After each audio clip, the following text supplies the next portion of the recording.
best. They're some of the most coveted experiences in travel. Please! My son! Please, my son is wanted! No problem! Please, die for my son! Please! I've said I'm sorry! You never coming, you barking, everybody! I'm sorry! I'm sorry! Listen! I'm sorry, please! Please! Please stop! I know! Listen, please! I'm sorry! Please, I'm sorry! I know the governor told you that Hawaii was open, but I'm gonna tell you why it's not.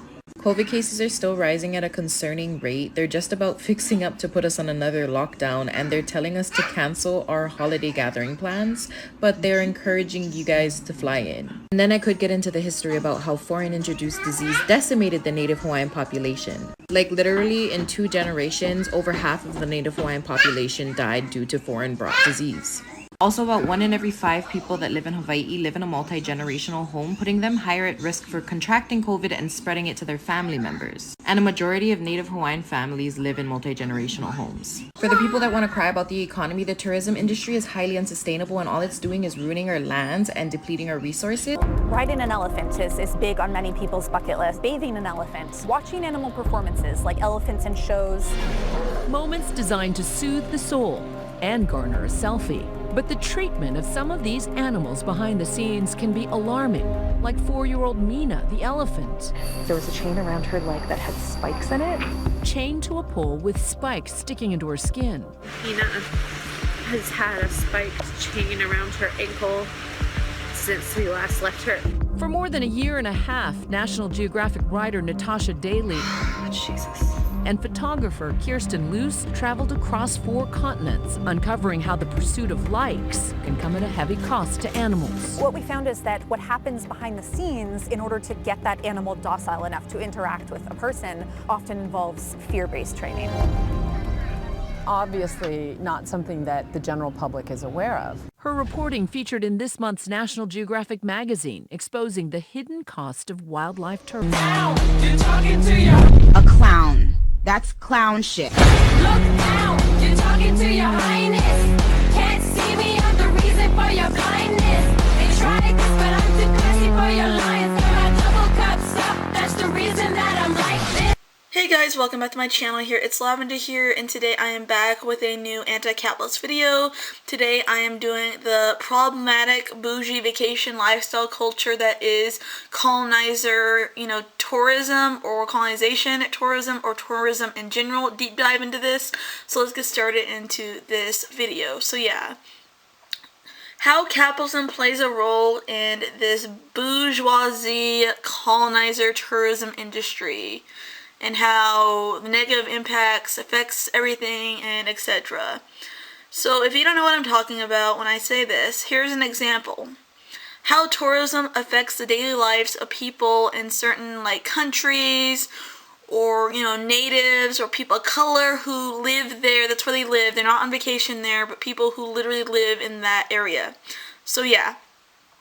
So most people that travel to Hawaii, I'm going to give all the credit sources for everything that I have talked about in this video in the description part of YouTube in this video down below, so check it out.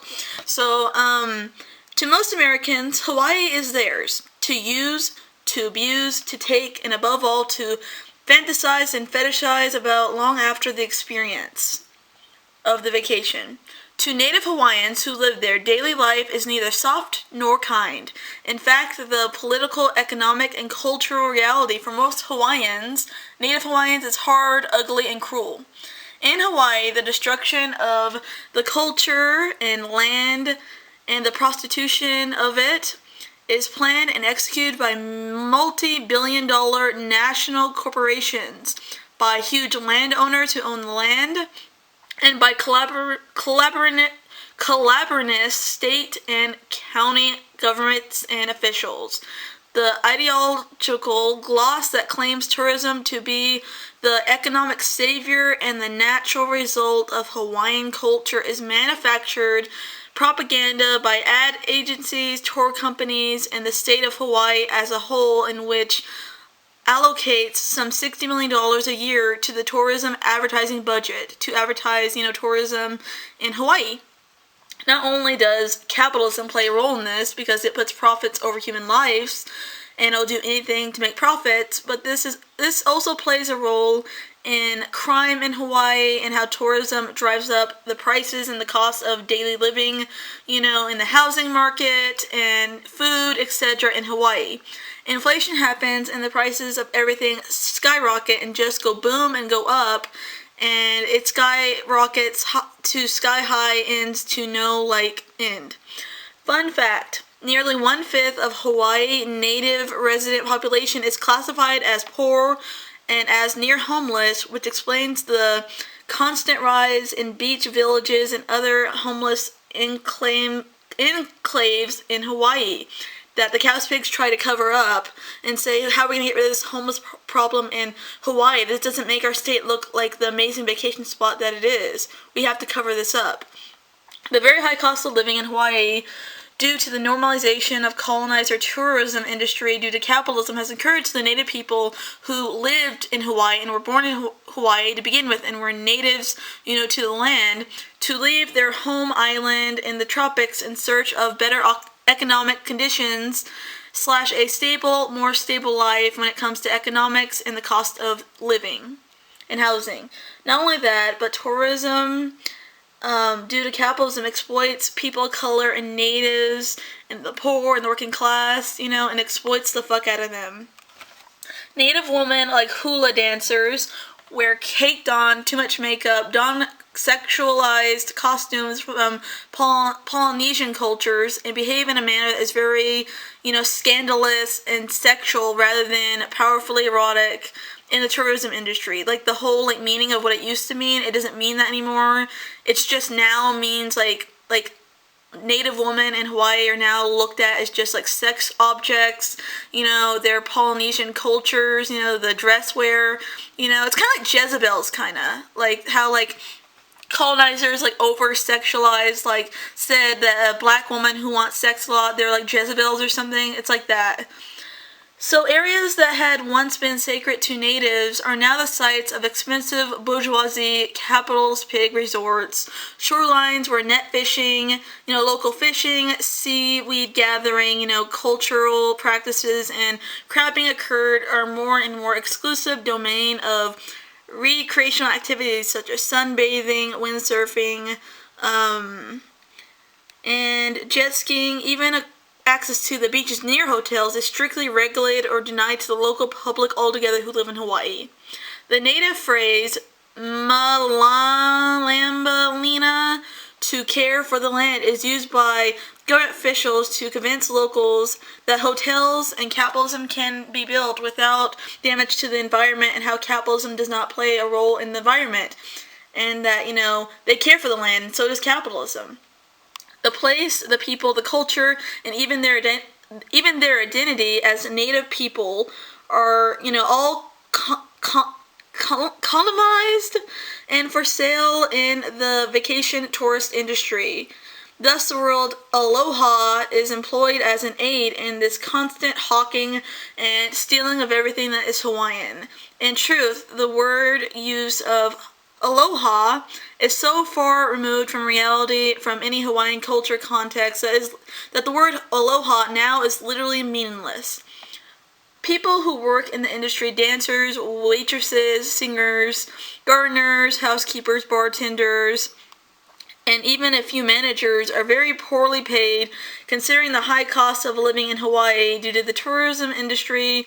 Indeed, tourism is considered a low-paying service industry that no matter the huge number of tourists, no matter how many tourists they have, always guarantees low-income jobs because the Capitals Pigs are sucking the life out of, everything on this planet in the pursuit of profits.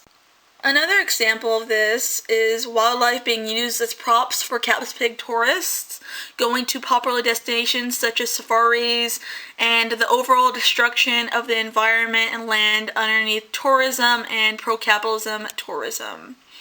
Animals are exploited along with local people who live there, whether that is tourists taking their pictures with animals, tourists riding animals, tourists paying money to see animals, people going on safaris, etc. Ecotourism is an example of this, where large multi-million-dollar corporations and industries take advantage of the scenes in Africa and in Asia. Many of the areas used for ecotourism in Kenya, Tanzania, and other African countries are either protected or owned by the tourism corporation industries. Local communities rarely, if ever, see any benefits from this ecotourism in these parts, because all, the positive stuff only goes to the capitalist pigs, because, that's what capitalism does. Commercial ecotourism is turning virgin territories into national parks in East Africa.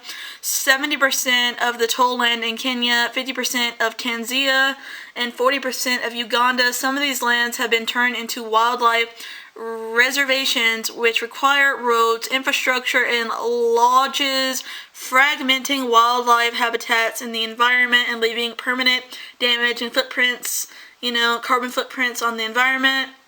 More and more land becomes privatized, and indigenous people who live there, who actually live there, are faced with poverty and losing their livestock because of this.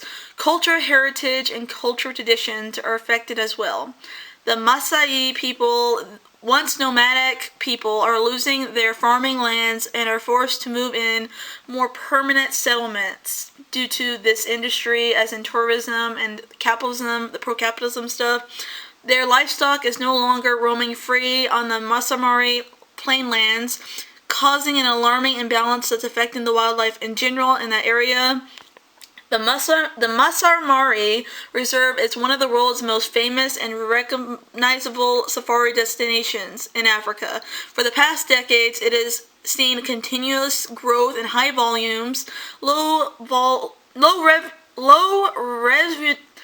revenue tourism. Local communities have very little to gain from this. As a whole, while the wildlife has only to suffer. The only people who, have anything to gain from tourism in Africa is the capitalist pigs, because the local people don't get paid that much, and they're suffering, and the land is suffering because of the capitalist pigs and capitalism. Sports hunting was banned in Kenya in 1977. Unfortunately, due to this has led to a massive increase in illegal poaching in neighboring countries like Tanzania and Zimbabwe, as well as Namibia, South Africa, and some parts of Botswana. It remains legal and a considerable source of income for some people without any means to sustain themselves. Local people who live in those communities, resort to illegal activities such as poaching, endangering the wildlife, and even more, illegal activities in countries like Namibia. Revenue from hunting permits is directed towards conservation efforts. So, this pro-capitalism tourist industry really isn't, it's not doing anything good for people, the locals who live there. So they resort because how they're being treated, how poorly, they're being treated, how poorly they've been paid, and the poverty, they resort to, poaching animals because, of how poorly they've been treated. Here are some more facts about this. So, negative impact of ecotourism on people. Locals can be exploited by the capitalist pigs in various ways, such as using them for cheap labor, which is what capitalism does, because capitalism puts profits over human lives and the earth. Local tribes lose their traditional way of life because of capitalism and the capitalist pigs. Some locals/tribes are used as attractions themselves, as in a race, to enable white tourists to get traditional photos of native people in their native habitat, which is literally a colonization. It's like that woman in that basket. You remember that Indian woman? Look up, Indian woman has white colonizer guy in a basket that she's carrying him in a basket in India. Just look that up. It's a vintage photo. It's like crazy. Many companies who run ecotourism trips profit most, while local people earn very little money, if any money at all. Infrastructure is often only beneficial to tourists. Airports, local people cannot afford to use the airport because of how little money the people in the country make overall. Ecotourism is now a large industry, and there are not enough regulations to control how it is operated. So capitalist pigs, will again loot the land and stuff. The destruction of local resources to make room for ecotourism is a problem. Trees failed to make lodges for tourists. Trees are being taken down, ripped apart. The earth is being destroyed. Natural resources are destroyed to make souvenirs. You know, again, capitalism is destroying the earth. Rare species and endangered species are hunted down to use as tourist attractions. Trophy hunting. You know, colonizers come over here to, you know, trophy hunt. The destruction of natural, you know, habitats and features. Overused tracks lead to soil erosion and damage to vegetation in the area, destroying the environment once again by capitalism. There is a real danger in some areas of becoming overused that creates a very dangerous situation as in the environment. Tourist hotels sometimes dump waste into rivers, causing water pollution. There actually was a case of this. There was this huge like factory. It was in Africa. I forgot where it was in Africa, but there was this corporation. It was dumping like poisonous like substances into like the water, and the catfish were eating it, and then the Nile crocodiles were eating the toxic fish, and then the fat in their bodies were turning this like thick rubbery yellow fat, and they couldn't move, and then they would slowly die. I may put this in this video, like an article of it or whatever. And so yeah, it was like crazy. It was destroying the wildlife, and the Nile crocodiles, like they were all like dying off at really high rates. You know, and also elephants are highly affected by tourist attractions and tourism in general due to stress and other factors, you know, that comes with tourism, you know, such as, for example, like captive elephants are trained with abusive animal cruelty methods, like sharp hooks that are slashed against their skin, you know, that's abusive and leaves scars and marks on their bodies.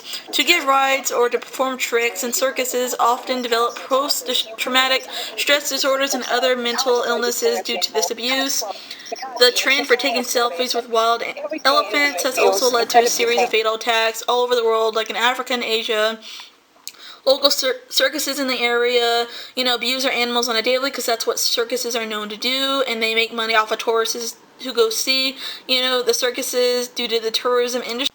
So I found this article, again, I actually saw this on YouTube as a animal documentary. It was talking about why are now crocodiles dying in Africa of this disease that turns their fat into yellow, like rubbery fat, where they can't move and they'll die because they can't move, and you have to be able to move to eat, you know, and catch food and stuff. And it was because of the poisoned catfish that were eating like the sediment at the bottom of like the lake that was being dumped in by like this like corporation that was dumping like poisonous like substances into the river.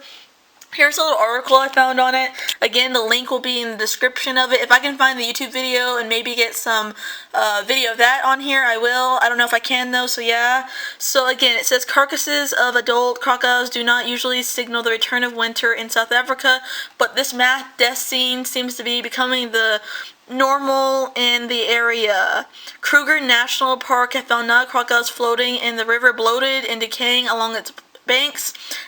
Investigators are rushing, and scientists are rushing to figure out why this is, and how this is signaling the presence of toxins in the area and in the water system, you know. And again, I saw a documentary on this, and it was caused by a capitalist pig industry, you know, capitalism, putting profits over human lives and putting profits over the earth and destroying the environment and stuff. Again, if I can find video clips of this, I will insert them here, so yeah. One last example I want to add into this video is another example of what is so bad about this so-called pro-capitalism Boujee, capitalist pig tourism / vacation, you know, industry, lifestyle culture, is that rich people being completely out of touch with reality and playing the victim when they get called out for their, you know, insensitive comments or actions. An example of this was when a white tourist woman who was rich took a vacation with her family to Nepal, one of the poorest countries in the world, with the majority of its citizens surviving on less than 75p a day. A British tourist was chased along a mountain path by an angry local woman in Nepal after she complained about the price of a cup of tea. The British woman went to buy refreshments at a local tea house in the area with, I think, her stepson or something. The woman, who was called Miss Wilson, complained to the shop owner after being told a black tea would cost 150 rupees, which is £1, insisting that she normally paid less in the area that she was in. I always ask how much something is at first before buying, she said. I had usually anywhere always paid 50 rupees for black tea in the area. When I got up to pay, she told me it was 150 rupees, which is £1. The woman, after paying for the black tea, said to the poor working Nepal woman, "This is just too much. It's very pricey. You should know that," basically. After this, she went to go take pictures near a sign, and the owner spotted them taking pictures and ran towards them, calling Miss Wilson a bitch and attempting to hit her with a plank of wood that she had handled in her hand, and she was waving it at them. "You English people are rich. Why bargain? Why are you bargaining? You took a whole vacation here as a rich person and you're complaining about like prices of tea?" This is one of the basic examples of what's wrong with this pro-capitalism tourist, cultural lifestyle industry. Like, the nerve of someone who has lots of money to go on vacation to Nepal, one of the poorest countries, to ask for cheaper tea, when people there don't make that much money. That's just so insulting. It's disgusting, honestly. They paid thousands of dollars to go to Nepal on vacation. And you're going to ask someone who lives in a third world country that doesn't make that much money, "Oh, can I have a discount on this tea? This $1 tea, it's too expensive." So yeah, if you guys like this video, don't forget to comment, like, and subscribe. Again, all the credit and sources that I got all this information from will be in the description down below. See you guys in my next video. Bye.